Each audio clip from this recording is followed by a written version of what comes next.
So where did you start when you first started learning about all of this?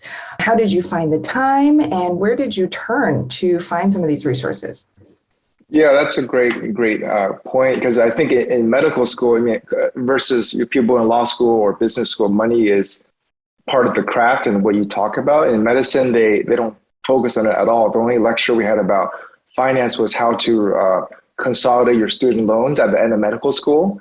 And it was almost frowned upon, and it still is in a lot of in the medical field to talk about money, because people say you're supposed to do it for the clinical side and take care of patients, but it's a real fact that you still have to manage your finances and figure out what to do afterwards. So, I think people like the White Coat Investor, that's like a website I've read since I was in medical school, and really just talking to my seniors or my faculty about how they're managing their money and what they do, and different hobbies that they have for investing.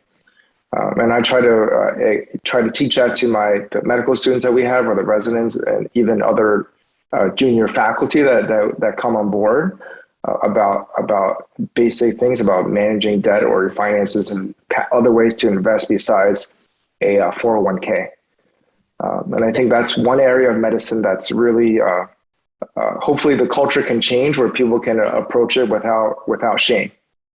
Yeah. I'm so glad you brought that up, because it's such a pervasive cultural thing within the medical community.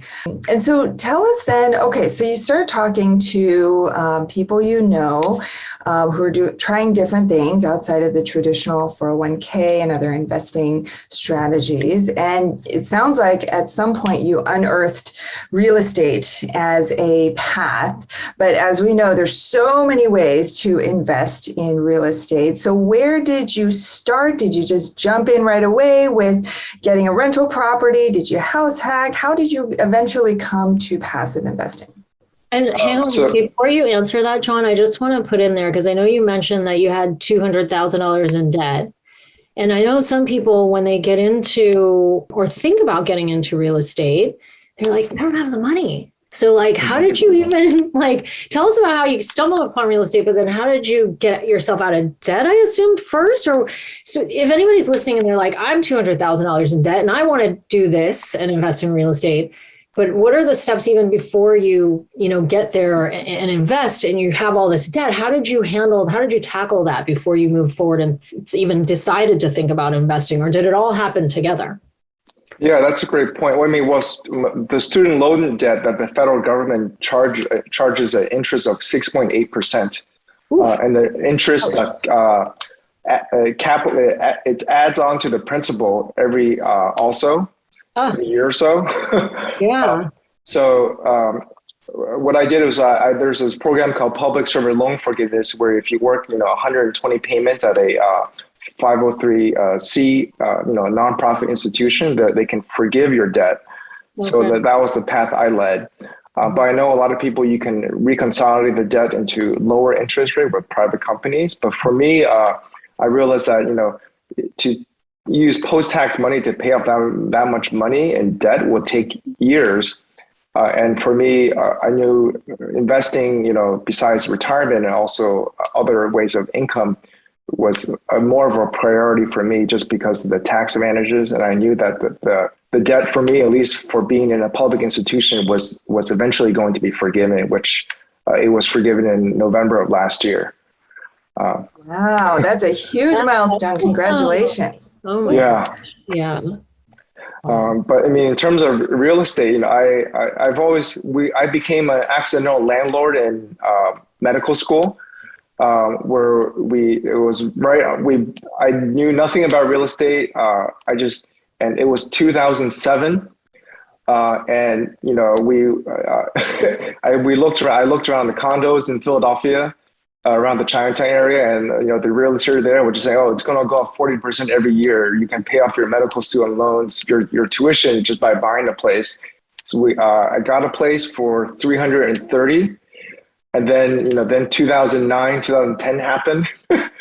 And then we sold it for 10 years later for $200,000. Oh, down from 335. But But I think rather than being scared away from real estate forever, I used it to really learn about it and different market cycles and how a mortgage works. And I think when I got that property that my parents helped, put the down payment for, I really didn't know anything. I was just some young medical student who was pretty naive and listened to what everyone else was saying on the street, which is basically, the market's going up a third every year, and you can't lose just by buying.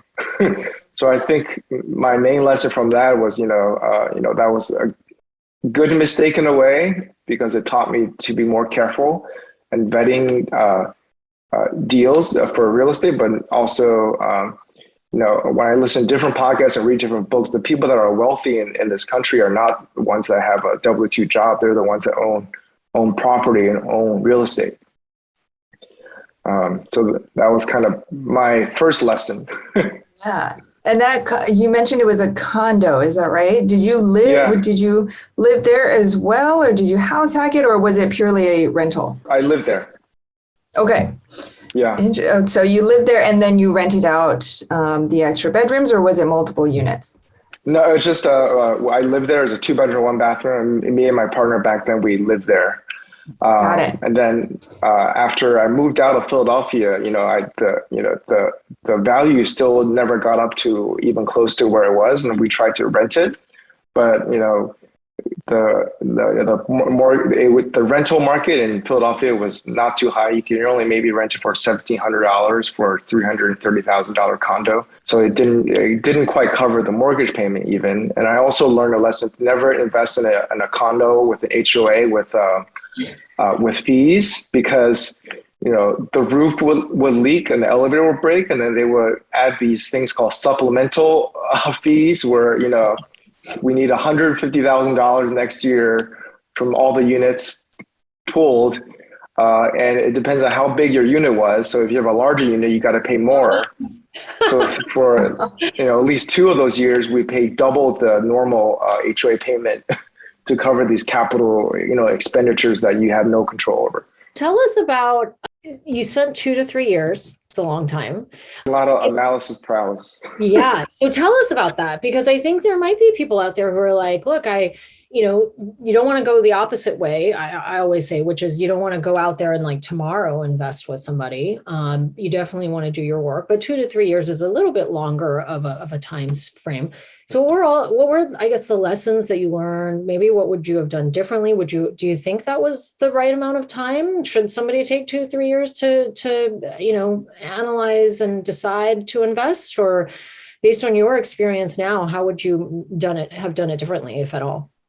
Yeah, and I mean, if I knew what I know now back then, I probably would have invested earlier and not waited as long. Yeah. But I think the hardest part was, you can save the money pretty easily, but it's more like who do you invest it with? Yeah. And I think there were there are so many groups, they all look and sound similar, that advertise good deals and say they have a good track record, but it's really about finding the sponsor that you can relate to and you can trust.